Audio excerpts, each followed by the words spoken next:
The Daily Wake Up. Visualize your future, behave in ways needed to create your future, execute your new behaviors to fulfill your mission. We are mission chasers.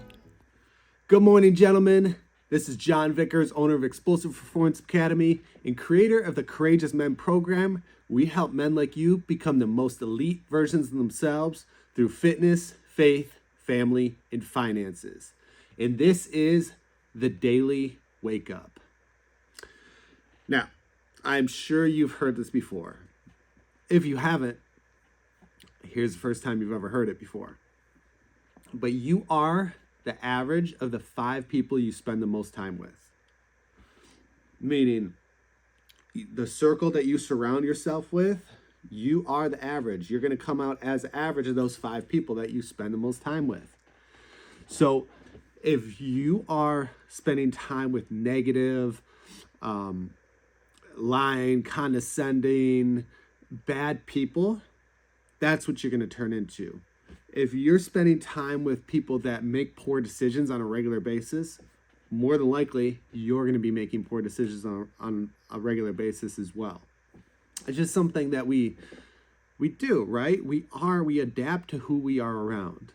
So most people don't have a strong enough certainty and internal control that they adapt to those around them. So, little story for you. So my wife, my daughter, my middle daughter, Madison, she's a cheerleader, right? She's a cheerleader. So my wife has befriended some of the cheer moms, which is, it's cool. I expect that. And most of them are very good people. Very good people. She's gotten really close to one of them who is an awesome person, who very, very successful person and very strong-willed and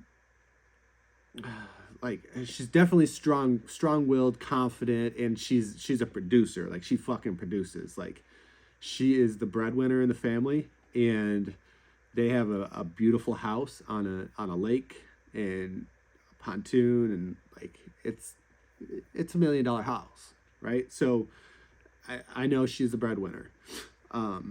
She's a very successful person. Well, there is another mom who,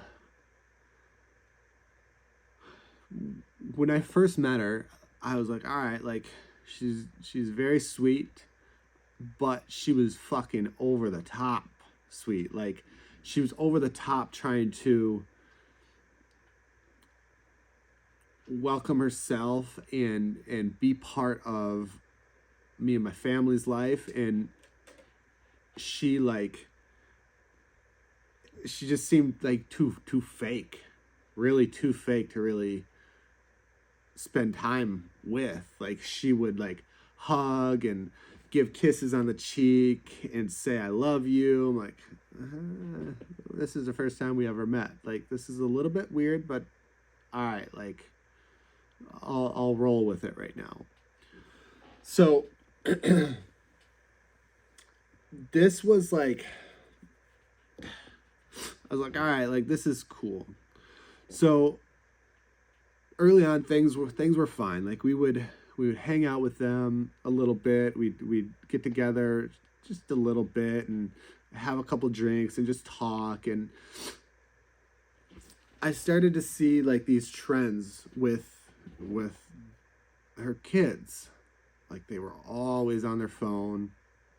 Their daughter was like, fuck, man, she was like over the top, just like very emotional, very like reactive, very like I can't even fucking do it. Like, she was just a fucking spaz. That's what she was. She was a fucking spaz.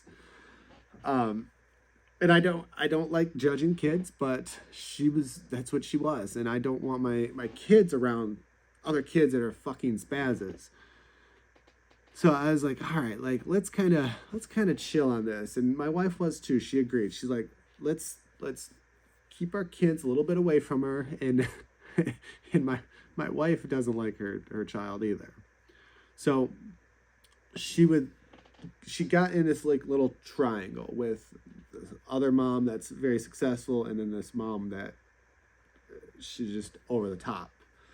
And come to find out, like there were these two other women that she was friends with before that she now hates, and supposedly she says ruined her life. And things just started getting a little bit weird. So my wife like started hanging out with her a little bit more, and then there was a cheer competition where I didn't end up going to it. So the women all ended up, they went out and had some drinks, and my wife can control herself, and I'm more than happy to allow her to live her life. Well, this other woman like got absolutely hammered, obliterated. At least that was the excuse. She said she was blackout drunk. And my wife the entire night, she's texting me, she's like, hey, like this woman's like flirting with this guy big time. Like she's like the bartender. She's flirting with his bartender or waiter or whatever the fuck he was, big time. And she's like being real touchy-feely with him, and talking about some sexual things with him. And she's like, this is like not appropriate. Like I feel very, very uncomfortable. And she's telling me this, right? She's telling me this in action. So I'm not worrying about her one bit. The other wife, like same thing. It's like she's feeling weird, feeling a little bit off. Like like things started to get crazy. So it was pretty late, and our girls were upstairs in their hotel room, which is fine. They're 9 and 10, and they're good. My wife and the other wife, the successful wife, are like, all right, like it's time to go to bed. Our girls are up in the room. They need to get to bed. I'm exhausted. Like it's just time for this to be done. Well, the crazy wife, the over top wife, woman, she's like, no, like I'm not leaving. Like I want to spend time with this guy. So these two are like, no, like we're getting out of here. And there was one point where they ended up separating, right? And she was the over the top one was in the bathroom with this guy, and they heard some noises that it was more than just making out, and it was just craziness. So things started to get really strange then, and my wife was like, all right, like it's time to kind of back up. Well, then they had another competition, and this woman, the over the top one, ended up trying to approach the other friend who had ruined her life, and then like flipped her fucking lid because the other woman, who was the third party of that pair, ended up coming to my wife and the other woman. And it was just an absolute shit show. She threw this fucking fit. Like she went crazy. And she was pissed at my wife and the other wife because they didn't back her up. But it wasn't true, because she went and left, and she went and hung out with the other mom who also didn't want anything to do with her. And it ended up backfiring.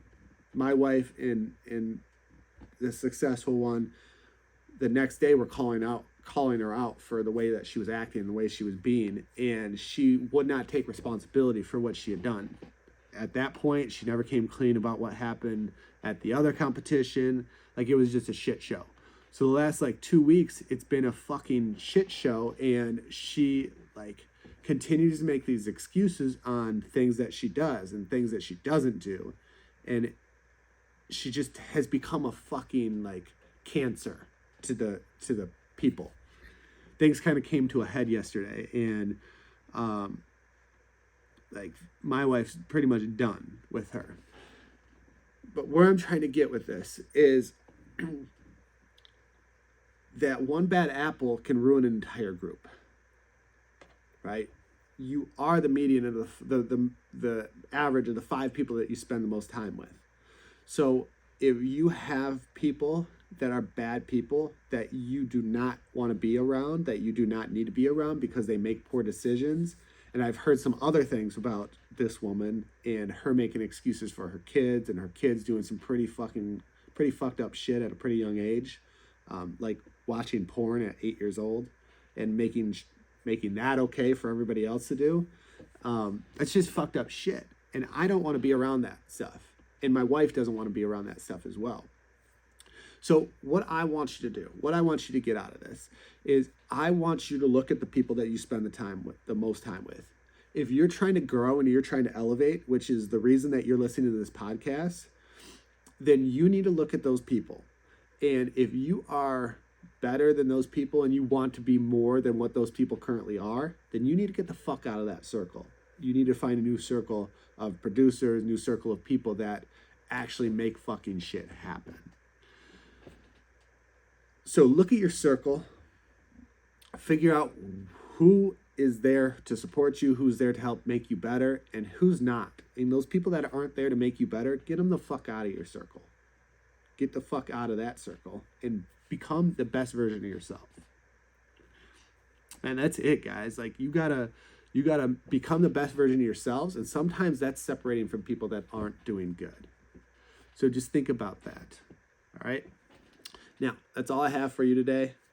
You can connect with me on Instagram, on Facebook. We have a private Facebook group. We have a Lean and Cut Men's Playbook. Like you can get all of this stuff in the description below. So go ahead, go in the description below, click on the link, whatever you want, go ahead and grab it. And that's it. That's all I have for you today. All right. Chase your fucking mission, and I'll talk to you tomorrow. Have a good one.